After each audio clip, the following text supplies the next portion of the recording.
बेरोजगार युवाओं को रूस यूक्रेन युद्ध में धकेला, खेती की जमीन बेचकर बेटे को विदेश भेजा। यूक्रेन युद्ध में गोली लगी, कैथल के 6 युवा एजेंट ने रूस यूक्रेन युद्ध में धकेले। बेरोजगार युवाओं को रूस यूक्रेन युद्ध में धकेला, खेती की जमीन बेचकर बेटे को विदेश भेजा। यूक्रेन युद्ध में गोली लगी, कैथल के 7 युवा एजेंट ने रूस यूक्रेन युद्ध में धकेले। रूस और यूक्रेन के बीच धकेले गए भारतीयों का डेटा आए दिन बढ़ता जा रहा है। हरियाणा के करनाल के हर्ष के बाद अब पता चला है कि युद्धों में गुमराह करके भेजे गए हरियाणा के युवाओं को फंसाने के लिए एजेंटों का जाल किस तरह से फैला है। इसी तरह का मामला कैथल के उपमंडल कलायत के गांव मटौर में सामने आया है, जहां के 7 युवा रशियन आर्मी में बतौर हेल्पर गए थे। उन्हें अब फ्रंट का सैनिक बना दिया गया है। ये हरियाणा के कैथल जिले के बाग सिंह हैं, जिन्होंने रोजगार की तलाश में खेती की जमीन का आधा एकड़ बेचकर बेटे साहिल को विदेश भेजा। लेकिन एजेंट ने बाग सिंह से 10 लाख रुपए लेकर उनके बेटे साहिल को रूस और यूक्रेन युद्ध में धकेल दिया।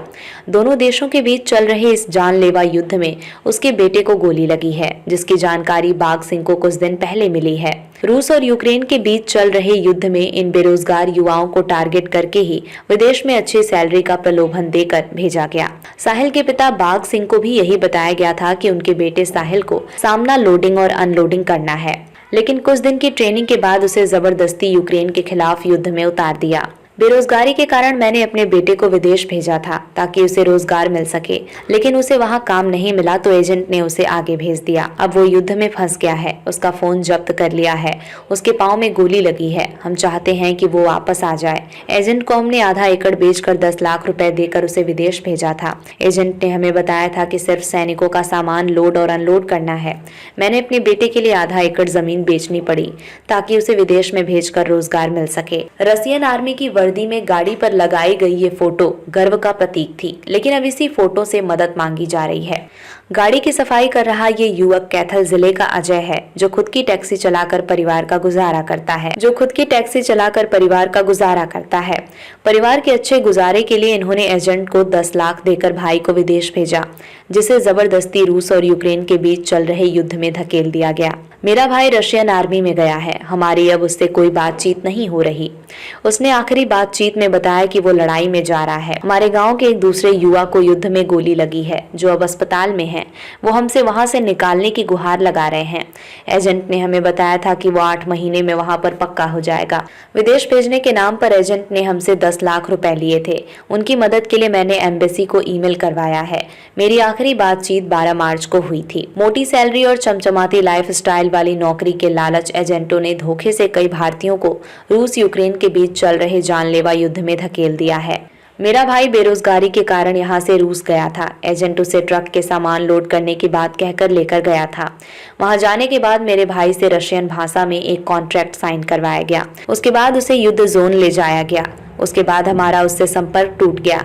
हमने सोचा कि वो ठीक होगा। 1 महीने बाद उसने एक अनजान नंबर से हमें फोन करके बताया कि वो घायल हो गया है और उसके पाँव में गोली लगी है। उसने बताया कि उनके साथ जबरदस्ती करके उसे युद्ध लड़ाया जा रहा है। हम सरकार से उसे वापस लाने की गुहार लगा रहे हैं। कैथल जिले के गांव मटोर के सोनू ने बताया कि उनके गांव से करीब 7 युवा यूक्रेन युद्ध में धकेले गए हैं। एजेंट उन्हें यहाँ से झूठ बोलकर ले गया। एजेंट ने बताया था कि उनसे सिर्फ लेबर का काम लिया जाएगा। अब उन्हें युद्ध में बलि का बकरा बनाया जा रहा है। हमारी सरकार से अपील है कि सभी को जल्दी से जल्दी बाहर निकाला जाए। सोनू है जी, मैं साहिल का चाचा हूँ। गांव मटोरा हमारा डिस्ट्रिक्ट कैथल हरियाणा के अंदर। तो जिस तरह हमारा बेटा साहिल गया हुआ है, उसी तरह गांव के 6 बच्चे और गए हुए हैं भाई इससे न्यारे रूस के अंदर। उनको बस यही बात बोल के बका के ले जाया गया कि वहां पर हेल्पर की जॉब दी जाएगी। कोई काम नहीं है, अगर कोई काम भी है तो फौजियों के बस रोटी पानी या कुछ ऐसा काम करना, आपको आर्मी में आगे नहीं जाना है। ये उनसे यहाँ पे प्रोमिस करा के लेके गए थे, लेकिन वहाँ पे जाके उन्होंने वादा खिलाफी की है। उनके साथ धोखा किया गया है। उनको 10-15 दिन रह के कैंप में आगे फौज में मतलब आगे भेजा गया, लड़ाई के बलि का बकरा बना दिया एक किस्म से उनको। अब क्या बताया उन्होंने? कि वो अभी साहिल का फोन आया है परिवार के पास 1 महीने के बाद। उसने बताया कि मेरे पैर में गोली लगी हुई है और मैं फिलहाल अस्पताल में हूँ। अगर मेरे को निकाला जा सके, किसी तरह मेरे को निकाल ले। हमारी प्रधानमंत्री मोदी से यही दरख्वास्त है कि हमारे बच्चे को, जितने भी बच्चे हैं हमारे गांव के या देश के, सभी को सुरक्षित निकाल के बाहर लेके आ जाए। गए क्यों थे ये लोग? बेरोजगारी के कारण गए थे भाई साहब। रोजगार ही नहीं है पूरे इंडिया में, तो अपनी जमीन बेच बेच कर जान लग रहे हैं।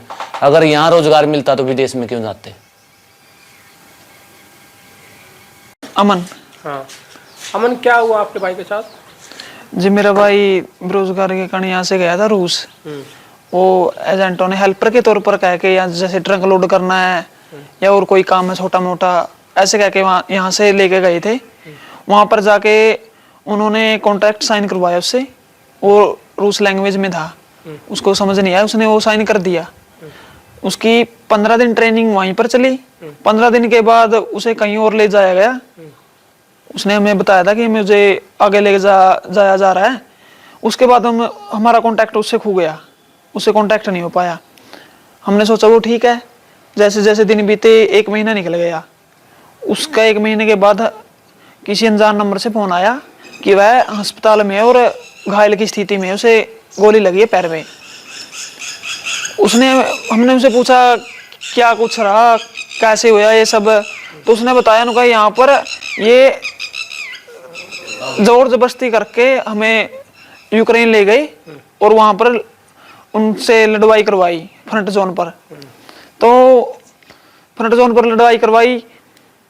उसके बाद हमारे साथ ये हादसा हुआ। एक राजस्थान का भाई और उसके साथ था नेमाराम, उसको भी उसके हाथ में गोली लगी है। तो हमारी सरकार से यही अपील है कि उन्हें जल्द से जल्द वहां से निकलवाए। वे बहुत डरे हुए हैं। कितने पैसे दिए थे एजेंट को? 10 लाख दिए थे। कारण क्या था, क्या बताया था एजेंट ने, किस लिए भेजा जा रहा है? हेल्पर कहा था उसने। अच्छा। हाँ, वहां पर पुलिस या आर्मी में हेल्पर लगवाएगा, जैसे खाना बनाना, ट्रक लोड करना या और कोई काम है, साफ सफाई का है, ये काम बताया था उसने। अब आप क्या चाह रहे हो? हम सरकार से यही चाह रहे हैं कि हमारे भाई को जल्द से जल्द वहां से निकलवाएं।